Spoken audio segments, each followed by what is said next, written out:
By the end of this video, you're going to have a 4-step guide to naturally treating your dog or cat's mast cell cancer, or MCT. Hi, my name is Pet Doc Donna. I've had over 30 years of holistic veterinary medical experience, so let's start getting your pet feeling better.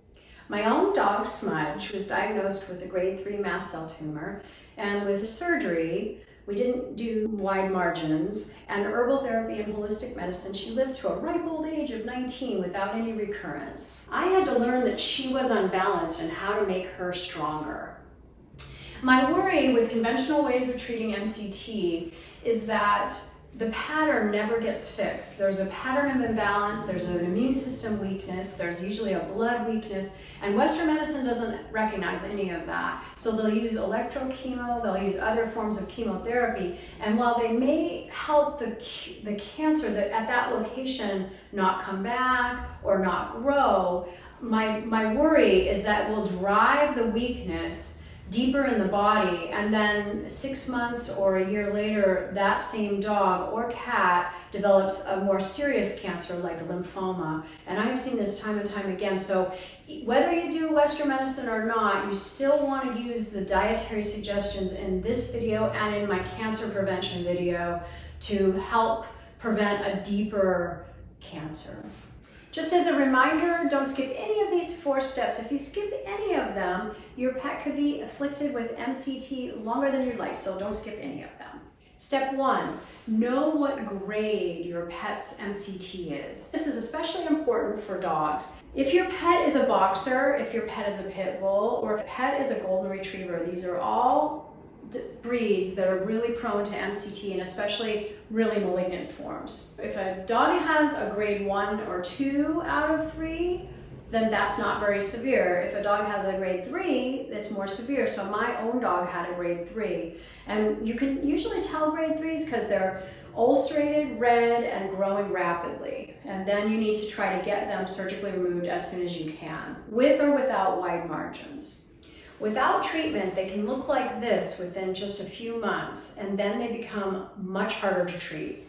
As with any malignant cancer, it's really important that you take action right away. If you live in an area without an oncologist, without a holistic vet, it's important to have your regular vet be aware of all of your choices, medical choices, and also just making sure that everyone stays as open-minded as possible. If you do have an oncologist, sometimes they're not as open to the holistic, and if you do have a holistic vet, sometimes they're not as open to the oncologist. And sometimes it takes a combination to really heal especially some of the really severe cases, like in a boxer.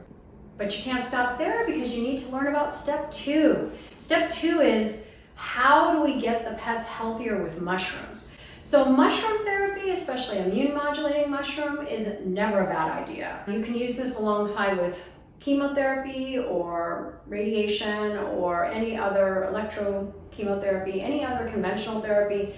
Mushrooms can be an adjunct therapy. They are very, very safe. In holistic medicine, we use them all the time. For mast cell cancers, we might use turkey tail mushroom, we might use reishi, we might use maitake and shiitake, and we might use agaricus, we might use chaga. So these are all immune modulating mushrooms. They help your pet's immune system to keep the cancer under control. And mast cell cancer is a blood cancer. It means it goes all through the body.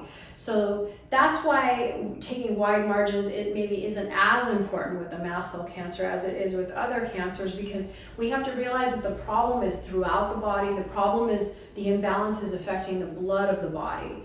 We need to know the location of the mast cell, especially the original mast cell tumor. So if the mast cell tumor is on the back of the legs, either on the back of the legs or on the inside of the back legs, then what we want to do is make sure we use other liver herbs. So liver herbs are super critical. We might use milk thistle, we might use dandelion root, we might use other liver herbs like lupulum to help with any kind of liver qi stagnation and to help the liver work better. Of course, the most important part is the diet, that you want to mostly use a meat and vegetable-based diet. There might be other supplements and other additives that you can add in there, but basically, these dogs don't do very well on a kibble-based diet. Generally speaking, the #1 imbalance that causes mast cell cancer is a blood deficiency. Talked about that in the tongue diagnosis video.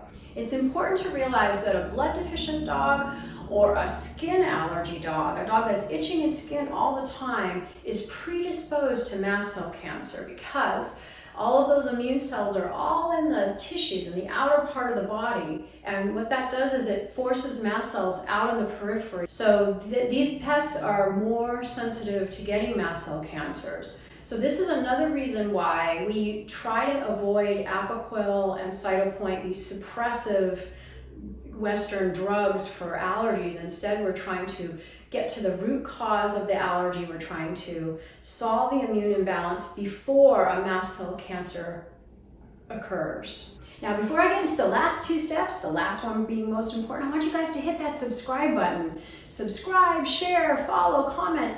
Let us know what other videos you want us to do. Let us know if you have any stories about mast cell cancer with your own pet. I know we had a cat that was 16 that just lived with her mast cell cancer. It was a low-grade mast cell cancer. We put her on cod liver oil, mushrooms, and some other herbs, and that just a little pinch every day in her canned food, and that cat went out 3 years. So I want you guys to tell me your stories about mast cell cancer. Step 3 is read the tongue. This way we can know what's going on energetically. What pattern of imbalance does your pet have that gave rise to this mast cell cancer? Is your pet's tongue cracked? Does your pet have redness along the sides of his tongue? Does he have cracks in the middle of his tongue? So this tells us all kinds of things about what organs are weak, what organs have too much heat, and what organs need to be tonified with the herbs and diet. So the most common pattern is a blood deficient pattern with mast cell cancer. The tongue is pale, it might have cracks throughout, and this pattern, if you already see this pattern, you can try to intervene before a mast cell cancer even occurs. This is preventative medicine. This is where holistic medicine really shines. So it's always a smart idea to put your pet on reishi. There's no harm in it at all. Reishi, Ganoderma lucidum, it's an excellent immune strengthener. It's a blood builder. It's an immune modulating mushroom that helps with cancer prevention. It also tonifies the liver and heart, so helps a little bit with stress. Reishi is a great idea. A dose is 250 milligrams per 20 pounds of body weight once a day. Acupuncture can help with some of these imbalances as well.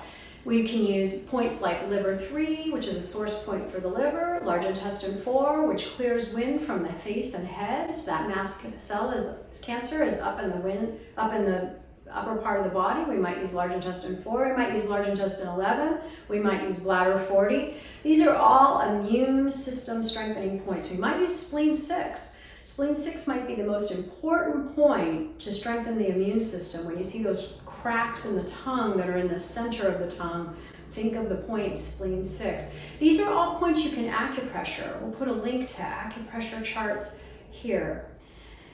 The exact acupuncture points depends on where the mast cell tumor is located and what meridians are blocked. But you can't stop there because you still need to learn step 4. Step 4 is realizing that MCT is a blood-borne cancer. So that means a systemic problem. Diet is critical to clean the liver and help with cancer prevention. There's a lot of different foods I want you guys to get familiar with putting in your pet food. So we might put things like cilantro, red pepper, purple cabbage. We might put just little pinches of these different raw vegetables in to help with a cancer prevention. And we might use herbs, supplements like cod liver oil, high vitamin A and D. We might use immune modulating mushrooms. We might use immune system strengtheners in general and blood strengtheners like astragalus root. Astragalus root is a super safe herb. It's slightly warming, but it's excellent for cancer prevention. I want you guys to get it for your pets. It's 250 milligrams per 20 pounds of body weight once a day. And you can do 2 weeks on astragalus and 2 weeks off astragalus just to make sure there's not too much heat built up in the body. But it's an excellent MCT preventer. As with all cancers, with MCT, you want to watch those sugars. You want to watch those treats. You want to start reading labels. So anything with sugar, that means molasses, that means vegetable glycerin, that means refined carbohydrates of any sort. It can even mean nut butters, because sometimes the nut butters have sugar in them. And these dogs and cats love these treats, but guess what? These treats are not good for mast cell cancer. When you're talking cancer prevention, you are talking a sugar-free diet. Our vitamin powder, which you have a video for, if you just put in our search engine, vitamin mineral mix, it will teach you how to make a vitamin powder yourself with home ingredients for a very cheap price that strengthens the blood, has zinc and selenium, so it strengthens the immune system. It helps guard against cancers of all sorts. If you love this video, you're going to love this one that includes information on how to read your pet's tongue and how to use diet and supplements to help correct any imbalances you're seeing.